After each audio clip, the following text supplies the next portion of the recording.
Bismillahirrahmanirrahim. Assalamualaikum warahmatullahi wabarakatuh. Alhamdulillahirabbil alamin. Wassalatu wassalamu ala nabiyyina wa habibina wa qudwatina Muhammad wa ala alihi wa sahbihi ajma'in. Qala Allah fil Qur'an, a'udzu billahi as-sami'il 'alim minasy syaithanir rajim. Bismillahirrahmanirrahim. Laqad kana lakum fi Rasulillahi uswatun hasanah liman kana yarjullaha wal yawmal akhir wa dzakarallaha katsiran. Shadaqallah wa shadaqa rasuluhu wa ba'du.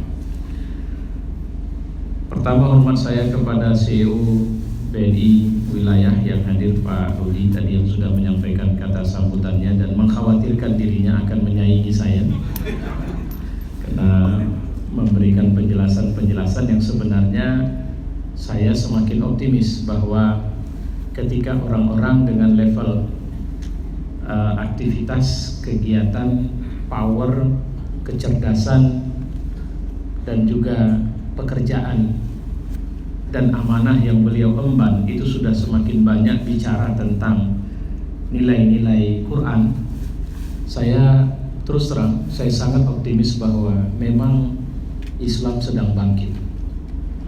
Itu kata yang bisa saya sampaikan, dan insya Allah ini mungkin tema yang ingin saya sampaikan pada malam ini. Dan kepada para bapak-bapak, para pimpinan yang juga hadir dari cabang-cabang, dan kita semua yang hadir pada kesempatan ini. Bagi BNI, alhamdulillah saya sebenarnya tidak asing, karena sudah cukup lama berinteraksi, tapi gak rutin, itu aja. Jadi saya masih ingat dulu masih saya naik sepeda motor lagi. Jadi kalau naik sepeda motor itu lebih 10 tahun yang lalu. Ada sekitar 12-13 tahun yang lalu. Artinya alhamdulillah saya sudah berinteraksi. Dan di pengajian juga selalu, ya, walaupun memang ini tadi dulu pernah ngajinya pagi jam 7. Saya nggak ingat yang di mana, pokoknya ada salah satu lantai di sini. Tapi hilang. Terus ngajinya maghrib hilang lagi. Tapi alhamdulillah bukan pengajian yang hilang mungkin, tapi saya aja yang nggak rutin di sini. Mudah-mudahan setelah ini akan ada agenda rutin untuk saya, insyaallah. Ketika kita bicara Islam, ada kesepakatan yang sebenarnya tengah diyakini oleh umat Islam. Dan itu diyakini oleh para ulama. Jadi bukan orang biasa yang meyakini. Jadi para ulama, apa itu? Bahwa abad ke-15 Hijrah itu adalah abad Islam bangkit. Dan kita sudah menjalani abad ke-15 ini 37 tahun. Dan sepertinya memang benar, abad ke-21 ini adalah abad Islam. Abad ke-15 ini adalah abad Islam bangkit. Jadi saya membagi dua ini. Abad ke-21 karena hitungannya kepada Masihiyah, itu adalah abad Islam. Sementara abad ke-15 adalah abad Islam bangkit. Jadi matching nih. Kemarin seorang profesor dari Amerika meyakini bahwa dengan berbagai, dia memperhatikan fenomena muncul dan tenggelamnya peradaban, tingkat kesibukan perhatian niche dunia, sekian banyak peradaban yang bangkit runtuh, tapi ada satu yang ternyata menarik, yaitu Islam. Makanya sang profesor ini mengatakan bahwa akan ada sekian aliran-aliran atau tren-tren peradaban di abad ke-21 ini, dan semua itu akan against to Islam, kira-kira begitu, akan berhadapan-hadapan dengan Islam. Dan ternyata sekarang dunia sedang bergolak, dan pergolakan yang paling banyak atau paling dominan itu adalah perhatian dunia terhadap Islam. Eropa, Amerika, Australia itu mengalami penyakit yang disebut dengan Islamofobia. Bahkan saya cenderung melihat pemerintah kita mengidap penyakit yang sama. Ini mohon maaf. Kenapa saya bilang mengidap penyakit yang sama? Dengan adanya Densus yang sangat serius bicara kekerasan yang datang dari umat Islam, dengan sekian orang yang sudah ditangkap, terbunuh dan sebagainya. Tapi tidak ada satupun yang dialamatkan kepada yang di luar Islam, seakan-akan memang Islam dan ini mengamini apa yang terjadi pada penyakit yang diidap oleh Eropa, Amerika dan Australia itu. Apa yang saya maksud mengamini, bahwa Islam adalah ajaran yang potensial memiliki muatan kekerasan. Padahal ini dibantah sendiri oleh faktanya. Kalaulah benar Islam adalah ajaran yang penuh dengan muatan kekerasan, seharusnya umat Islam adalah umat yang reaksioner, umat yang punya ideologi kekerasan, dan seharusnya dunia tidak aman hari ini seluruhnya.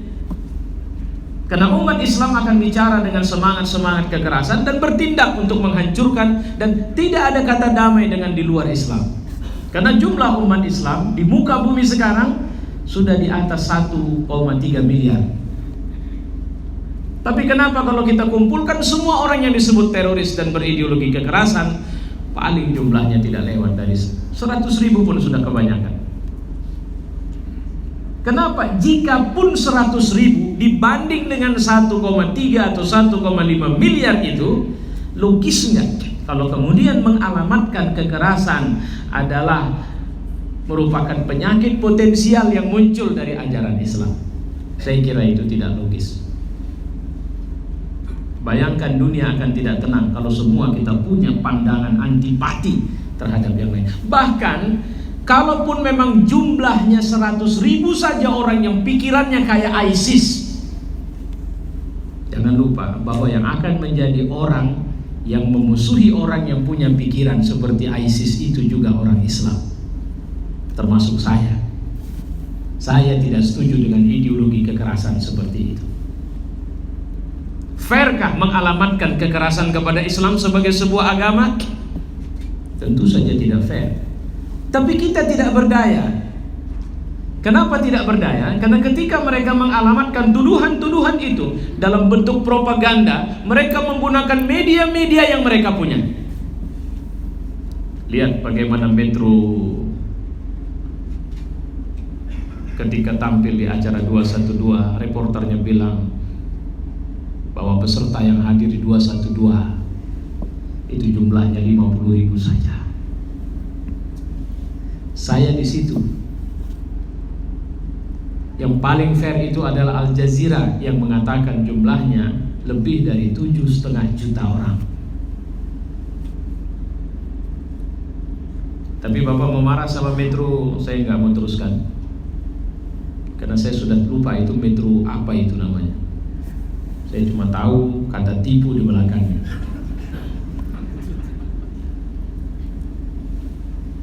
Dia punya TV, kita punya tabungnya, dia punya kontennya. Kalau Bapak tidak suka, nggak usah tonton. Tapi suka tidak suka, dia tetap siaran. Terima tidak terima, dia cuma bilang 50.000. Bapak mau apa? Itu yang saya bilang, sebenarnya ada satu kelompok fundamentalis yang juga berkembang dan bergerak, dan mereka tidak pernah mempedulikan ada kebenaran di luar kebenaran yang mereka bangun. Dan kelompok ini melihat Islam is the threat, Islam ancaman hari ini sama mereka. Nah ini Bapak jangan takut, saya nggak akan bawa Bapak jadi radikal. Saya nggak punya simbol ISIS dan macam-macam. Tapi saya mau ajak Bapak untuk nih, seperti yang Bapak tulis di sana. Karena kita harus kenalkan, dan kita harus berani mulai hari ini untuk mengenalkan seperti apa Islam itu sebenarnya. Karena sejak Nabi datang, itulah yang dia kenalkan kepada orang banyak. Tapi begitu dia mengenalkan secara pure, ini loh Islam, percayalah. Kalau PLN selalu mati, siapa yang mendapat berkah dari matinya lampu? Salah satunya adalah penjual genset. Dan saya yakin doa-doa malamnya adalah, ya Allah biarlah berkepanjangan. Kan kira-kira begitu. Ketika ada orang yang bekerja di tempat gelap, maka jangan hidupkan lampu di situ, karena Anda akan berhadap-hadapan dengannya, karena Anda sudah mulai mengganggu kepentingannya. Ini bukan persoalan gelap atau terang, ini persoalan cari makan. Apa yang diasas Muhammad ketika pertama sekali dia mengasas atau membawa Islam di tengah orang banyak waktu itu? Dia cuma mengungkapkan satu kata, bahwa saya Nabi. Ayat Quran bilang, wa ma Muhammadun aba, bukanlah Muhammad itu ayah dari salah seorang kalian. Walaupun di tempat lain dia mengatakan, qul innama ana basyarum mislukum, bilang sama mereka bahwa aku ini sama manusianya, aku bukan malaikat, bukan dewa. Jadi kita bisa melihat Nabi Muhammad itu dalam dua kehebatan besar, yang itu yang harus kita perhatikan, dan kita bisa mendapatkan seperti yang dia punya itu. Jangan pernah bilang bahwa kayaknya nggak mungkin apa. Nabi Muhammad itu kan dibantu wahyu. Kita ini siapa? Saya mau bilang, ini 30 juz wahyu nggak? Kita ini manusia, dia manusia. Qul innama ana basyarum mislukum yuha ilayya, diberikan wahyu kepadaku. Nah, dia manusia, kita manusia, ada wahyu sama dia, ini dia. Jadi apa beda kita sama dia? Saya mohon maaf memakai bahasa dia, ini hanya untuk buat familiar ke Bapak sallallahu alaihi wasallam. Dari sisi konten untuk bisa ditiru, tidak ada yang sulit. Seringkali kita sebenarnya bukan tidak bisa, tapi kita menghalangi diri kita sendiri untuk bisa mengikuti kebenaran yang dilakukan orang banyak. Mohon maaf, Bapak yang pakai kacamata, saya mau tanya, Bapak sudah berapa juz hafal Quran? Bilang saja kalau nggak ada, jujur aja nggak apa-apa. 23 juz? Berapa? Juz 30. Baik, saya bisa bilang, Bapak bisa nggak membayangkan jika dalam 2 tahun ke depan Bapak sudah bertambah minimal 5 juz saja? Agak lama, berat sekali. Saya cuma bilang, apa yang menghalangi beliau untuk kemudian bisa secara spontan mengatakan bisa adalah dirinya sendiri, bukan orang lain. Mungkinkah bisa bukan sekedar 5 juz, tapi 30 juz? Ya, mungkin. Kenapa? Potensinya ada samaku. Tapi apa yang menghalangiku untuk mengatakan ya, aku bisa? Jawabannya adalah belenggu-belenggu atau sandera-sandera untuk membuat kita tidak percaya bahwa sebenarnya kita punya kekuatan seperti yang kita bayangkan atau kita inginkan itu. Sama seperti smartphone ini. Secara potensial dia memiliki kemampuan puluhan bahasa, tapi saya aktifasi cuma 2 bahasa. Saya masuk ke setting language, saya aktifkan bahasa Arab, saya aktifkan bahasa Indonesia. Tapi bisakah dia berbahasa Cina? Bisa. Bisakah dia berbahasa Turki? Bisa. Bisakah dia berbahasa Urdu? Bisa. Bisakah dia berbahasa Rusia? Bisa. Bisakah dia berbahasa Inggris? Bisa. Caranya tinggal masuk ke setting language on kan. Saya mau tanya, ada berapa bahasa dunia? Di India saja kabarnya ada 1.500 lebih bahasa. Indonesia kabarnya ada 250 bahasa. Pertanyaannya sekarang adalah, mungkinkah saya bisa berbahasa dengan bahasa orang-orang di dunia itu? Semua bahasa itu mungkinkah? Bisa. Jawabannya tinggal masuk ke setting language on kan. Bahasa apa yang mau kau aktifkan? Di Indonesia pernah ada seorang otodidak belajar bahasa dan dia menguasai 8 bahasa tanpa pernah punya guru. Kiai Haji Agus Salim. Kemarin salah satu anggota intelijen kita, seorang anak remaja, dia menguasai 16 bahasa dunia. Tapi Allah sudah memanggilnya. Itu yang Allah ingin gerakkan. Menjadi muslim, jangan pernah mengira bahwa kita orang biasa. Karena Allah mengatakan, you are the best. Kuntum khaira ummah. Kalian umat terbaik. Apanya yang terbaik? Your thinking, your mind, your action. All. Apa yang terbaik? Pikiranmu, perasaanmu, tindakanmu, semuanya. Kenapa menjadi terbaik? Karena link to Islam. Loh, apa hebatnya setelah dia nge-link kepada Islam? Islam ini agama dari pemilik semesta raya, dan dia sudah mengklaim bahwa agama ini sangat sesuai untuk semua manusia, siapapun, dimanapun, di kurun apapun. Bagaimana caranya? Mereka harus menyediakan diri mereka open dan dialiri oleh energi besar Al-Quran itu. Apa buktinya? Generasi pertama Islam kebanyakan mereka Buddha. Tapi mereka adalah masyarakat yang sangat egaliter, masyarakat yang menghargai orang bukan pada posisinya saja, tapi fungsi-fungsi yang mereka miliki. Kebesaran orang dalam Islam ditandai dengan takwa. Bapak tahu takwa itu apa? Takwa itu siapapun engkau, apapun pekerjaanmu, kau harus melakukan yang terbaik, karena Tuhan mau yang terbaik kau lakukan. Ini resumenya. Kalau pakai bahasa arti yang sering kita dengar pelajarannya, menjalankan perintah Allah. Saya mau bilang sama Bapak, kalau Bapak bekerja di perusahaan ini, apakah Allah mau Bapak kerja secara masuk harusnya jam 8 atau jam 7, Bapak datang jam 9, Allah mau Bapak gitu? Apakah kalau kemudian ada kerja sama tim, kemudian kena kerja sama tim, Bapak lebih malas-malas dan kemudian mengatakan, biarkan mereka saja yang bekerja, kan sudah ada mereka. Allah mau Bapak tampil begitu? Pasti dia tidak mau. Mohon maaf, security misalnya, ketika ada mobil masuk, lantas kemudian karena sebab saya pernah marah di satu perusahaan kepada waktu itu security-nya, memang karena kebetulan beliau yang melayani saya. Ketika itu saya sedang nunggu antrian, satu kantor sudah ada orang antri, satu kantor kosong dengan alasan istirahat. Saya lihat jam, saya bilang tidak jam istirahat ini, tapi mohon maaf Pak, sedang istirahat. Oke, sedang sholat, baik, saya tunggu. Saya tunggu, tidak ada. Lantas kemudian saya permisi, sudah saya tidak sempat, saya mau keluar, tapi saya izin ke belakang sebentar, saya mau ke toilet. Oke Pak, silahkan. Saya melihat betul bahwa orang yang harusnya bertugas di kantor customer service waktu itu, ternyata dia tidur dengan nyenyaknya di situ. Begitu keluar saya bilang, kalian menghilangkan kepercayaan saya. Itu masih saya. Pertanyaannya, Allah ridho nggak dengan gitu? Jadi jangan terjemahkan melaksanakan perintah Allah, meninggalkan larangan Allah itu hanya bicara sholat, puasa, zakat, haji. Bukan. Melaksanakan perintah Allah, you must be the best, karena Allah mau itu. Jangan sampai ada orang lain jauh lebih baik dari kalian dalam urusan ekonomi, sosial, budaya, politik.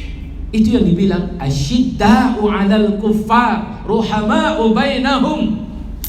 Kalau bahasa Al-Maidah ayat 54, Allah mengatakan apa? Yuhibbuhum wa yuhibbunah, azillatin 'alal mu'minin, a'izzatin 'alal kafirin. Kalian harus punya izzah, lebih utama, lebih tinggi. Kalian harus punya karya yang lebih baik, karena kalian bukan sekedar manusia, tapi manusia yang dipandu oleh aturan atau ajaran-ajaran dari pemilik semesta. Itu yang dikeluarkan. Maka benarlah. Bagaimana kemudian apa Islam adalah agama yang akan mengajak kita untuk jadi orang miskin? Tidak. Dari 10 sahabat yang dijamin masuk surga itu tidak sedikit yang orang kaya itu. Bahkan bukan sekedar kaya, konglomerat kalau bahasa kita, yang 7 turunan hartanya tidak bisa habis dibagi. Berseliweran di sosial media harta Utsman bin Affan. Utsman itu dibanding Abdurrahman bin Auf masih kecil hartanya. Siapa mereka? Mereka adalah businessman, kalau pakai bahasa kita, entrepreneur. Entrepreneur bagaimana? Entrepreneur yang mengerjakan pekerjaan mereka dengan takwa.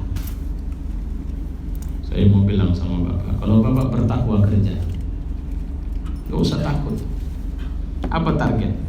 Selama target itu bukan target culas, selama tujuan itu bukan tujuan licik, maka pasti Allah akan join di situ. Untuk apa? Untuk support kita sukses. Itulah kenapa Allah minta sama kita, jangan pernah meninggalkan bismillah di awal kerja kalian. Karena kalau dengan bismillah, maka aku join di situ, aku ikut. Dan bagaimana cara supaya kerja kita itu pun akhirnya sukses? Allah bilang sama kita, jangan pakai tujuan selain aku. Bapak MOU sama saya ya. Pokoknya kalau Bapak MOU sama saya garansi usaha Bapak tidak akan bangkrut. Tapi kita sepakat, Bapak jangan lagi pasarkan bisnis atau punya tujuan selain dengan saya. Pokoknya produk Bapak akan saya pasarkan dengan baik.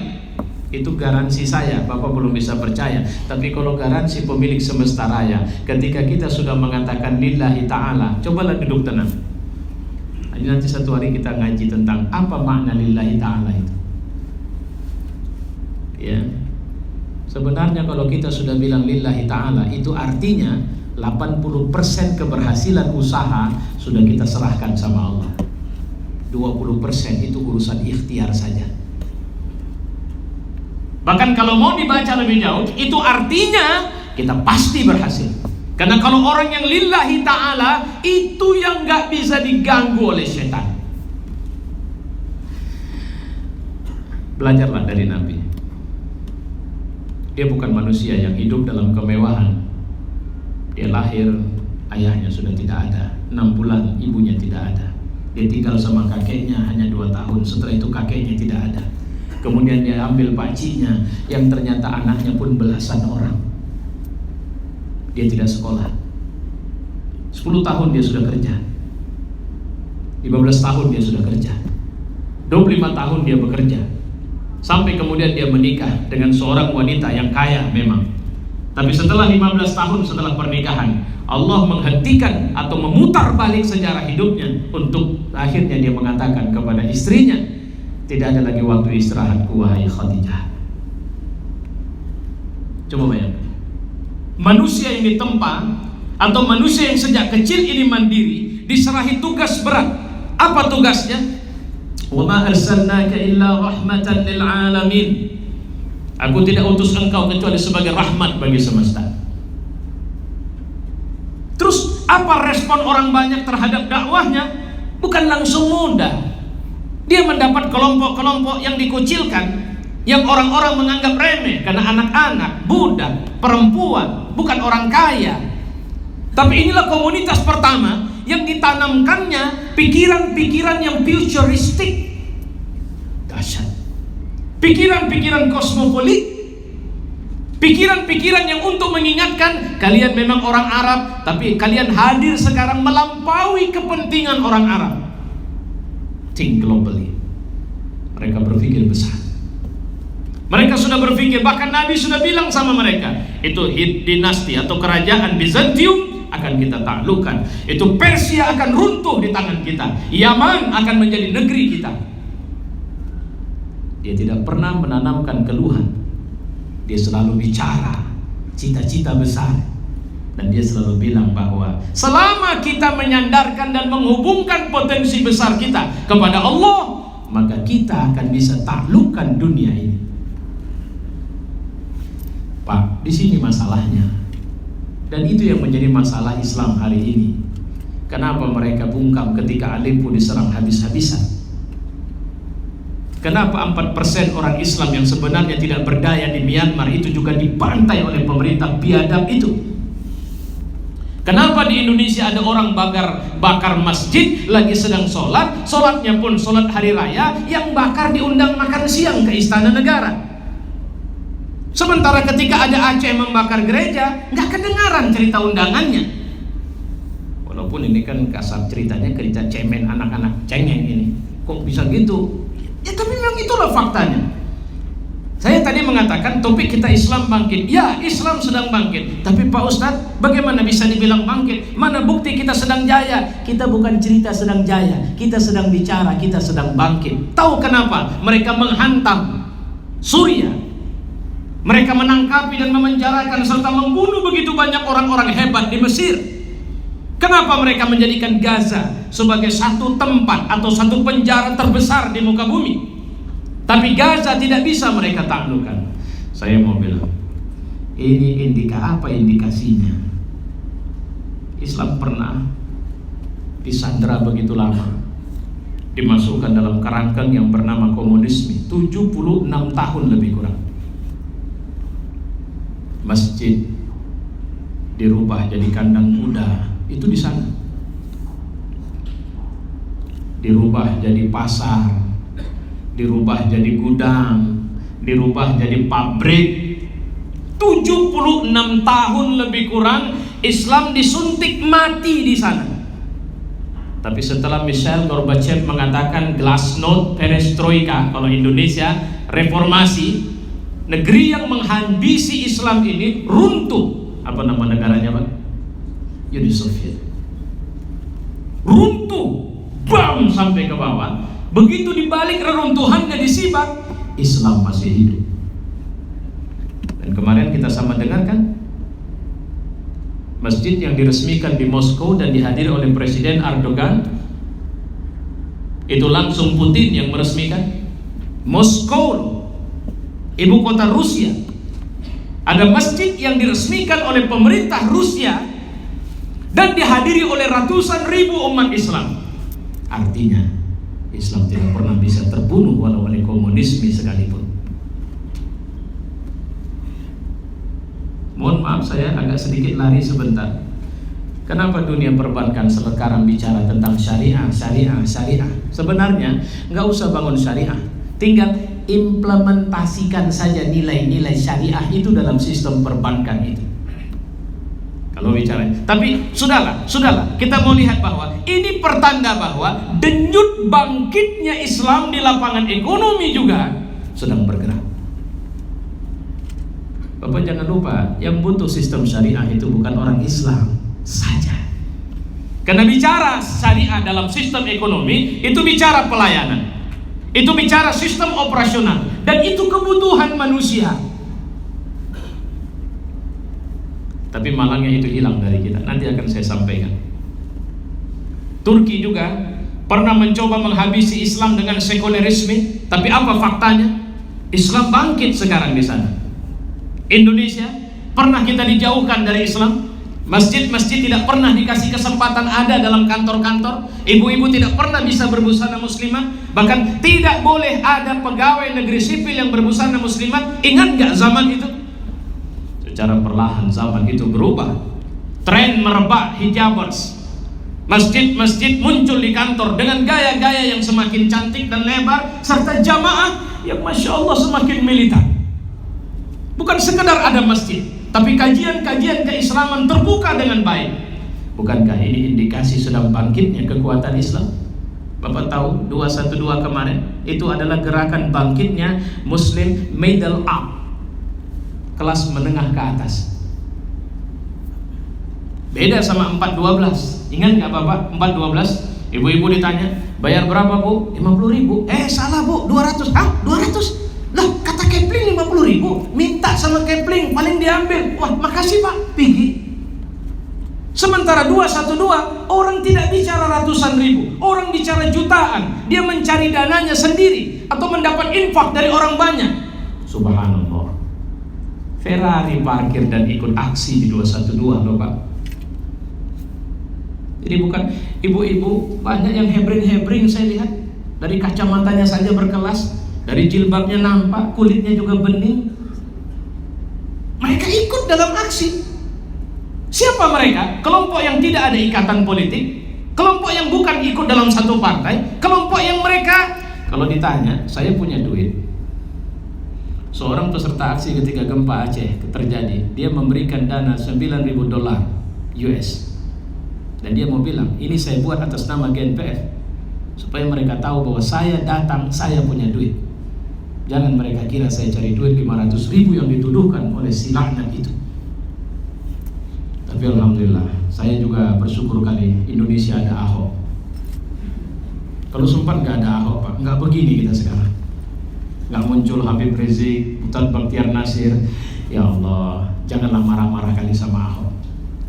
Ya, kenapa? Karena Allah minjem mulut dia untuk membangkitkan kesatuan dan kesadaran kita di negeri ini. Cuma masih banyak PR kita. Apa yang saya maksud dengan masih banyak PR kita? Kita ini perlu sosialisasi terus, konsolidasi terus, menghidupkan wahyul islami, kesadaran Islam. Yang saya bilang islami. Kalau bicara Islam, kita sudah Islam. Tapi islami itu belum. Allah sudah kasih momentum sama kita, tapi Allah tinggal nunggu. Ini bisa nggak? Ini mau nggak? Nah, ini yang sering saya ceritakan. Pelajaran tentang penelitian. yang dilakukan oleh dua profesor muslim dari Amerika Serikat, meneliti tentang negara yang paling islami di muka bumi. 208 negara diteliti. Diambil dari Quran nilai-nilainya. Pertama, bagaimana negara melayani rakyat.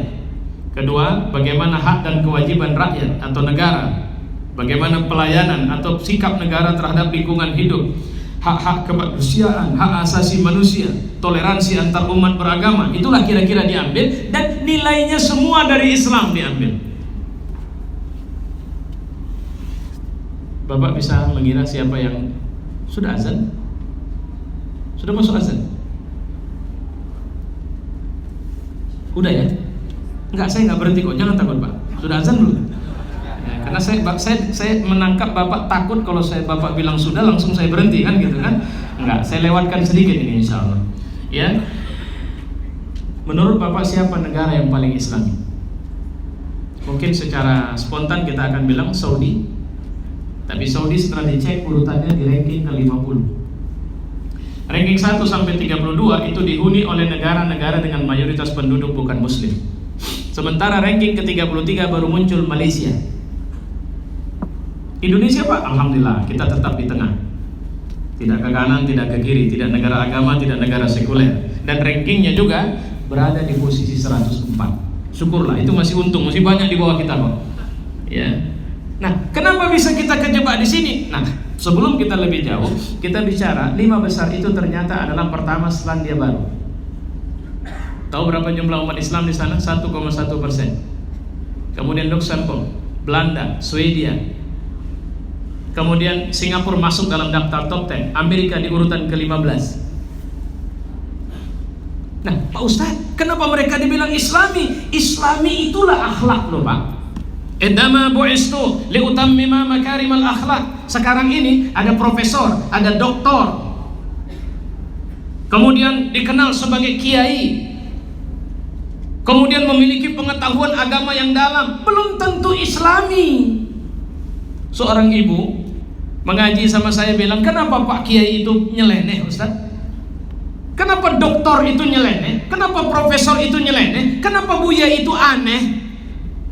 Saya bilang, Ibu, saya yakin Ibu bertanya begitu karena Ibu pasti sudah memiliki satu catatan nilai kebenaran yang Ibu anut, dan itu bukan karena Ibu belajar di universitas, bukan karena Ibu hebat dalam pengetahuan agama, tapi karena ada iman yang teraktivasi dalam hati Ibu untuk mengetahui orang benar atau orang salah, bukan sekedar pakai. Nah, ketika Ahok, ingat dulu sidang gelar perkara yang dibuat oleh kepolisian untuk kasus Ahok, yang ditanya polisi sama kata Pak Ustadz Baktiar Nasir sama para ulama kita itu, kalau Ahok nggak ada niat kan nggak bisa diserang Pak. Nah, siapa yang bisa ngetek niatnya Ahok?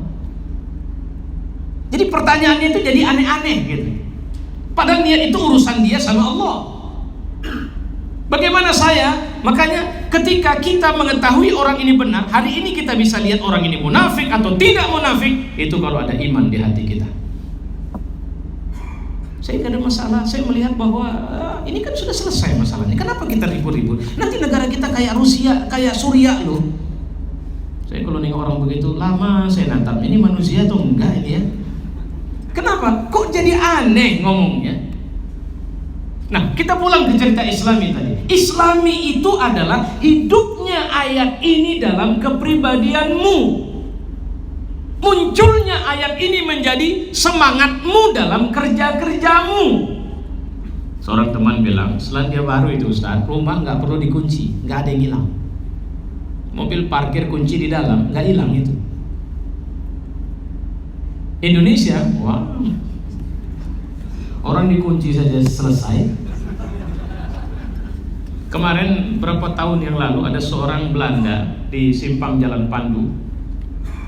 Itu kan padat, itu tiba-tiba mati lampu. Wah, dia bingung bawa kamera cari di mana bisa beli film kamera. Waktu itu masih film. Ya. Ditanya sama orang, untuk apa? Dia bilang, ini langka, di negeri kami jarang ada kejadian begini. Kalau saya di situ saya bilang apa? Ada yang lebih langka lagi Pak. Bapak tenang saja duduk pas lampu sedang hidup. Negeri kami ini lampu beda pemahamannya. Ya, karena merah itu tanda berani, bukan tanda berhenti. Kuning itu ada tanda ada kesempatan, bukan tanda hati-hati. Hijau baru tanda jalan. Nah, makanya tunggu saja nanti waktu lampu sedang bagus hidup. Nah, silahkan rekam atau potret. Ini kelangkaan luar biasa di muka bumi. Apa yang hilang dari kita? Disiplin. Apakah disiplin itu akhlak? Ya. Dan Nabi bilang dia mau datang merubah akhlak. Dan itu yang tidak terejawantah dengan baik. Belum lagi cerita bersih. Teman saya bilang di KL, Ustadz, itu terminal bus, saya tidur di lantai terminal pun saya mau. Kenapa? Bersih. Itu terminal bus Indonesia. Mohon maaf, ini bukan, ya namanya memang ini masalah. Kadang jangan terminal, masuk kamar mandi masjid, baru buka pintu langsung membang. Kenapa? Wah, nggak disiram pula lah ini orang ini. Nah, coba, kan macam-macam itu. Yang tumpat lah, yang air nggak ada lah. Di mana nilai kebersihan? Padahal kita bicara an-nazafatu minal iman. Kebersihan itu sebahagian dari iman. Maka sebenarnya sekarang ini saatnya gandrungi kitab sucimu, karena semua rahasia sukses dunia itu ada di situ. Maka Nabi sudah bilang cukup, jangan pakai yang lain. Kalau orang-orang kafir mereka memakai atau tidak pakai janggut, pakai janggut kalian. Kalau mereka manjangin kumis, cukur kumis kalian. Kalau mereka pakai baju warna anu, jangan pakai warna anu. Itu tegas Nabi. Supaya apa? Supaya mereka tahu kalian yang lebih tinggi. Antumul a'launa in kuntum mu'minin. Ini enggak. Pada saat hari peringatan Halloween, bapak-bapak pakai baju hantu. Dalam rangka apa? Ya namanya juga hari Halloween, menghargai hantu-hantu, Pak. Ini kan toleransi. Aneh. Ya biarin mereka dengan Halloweennya, kita dengan cerita Islam kita. Di sini yang dimaksud i'tizaz, ada rasa bangga. Bukan karena sekedar bangga-banggaan. Memang saya sadar, bagaimana mungkin ibu mau menukar emas dengan imitasi? Kan hanya orang tolol saja yang melepas emas untuk mendapat imitasi.